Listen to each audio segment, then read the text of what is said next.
ગેપડાઉન શરૂઆત બાદ બજારમાં શાનદાર રિકવરી. નિફ્ટી નીચલા સ્તરેથી 200 પોઈન્ટથી વધારે રિકવર થઈને 24,200ના સ્તરને પાર બંધ. Bank Nifty, mid cap, small કેપમાં શાનદાર રિકવરી.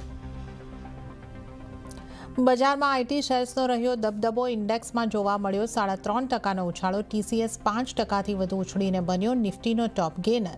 ઇન્ફોસિસ, ટેક મહિન્દ્રા અને એચસીએલ ટેકમાં પણ જોવા મળી 3થી 5%ની તેજી.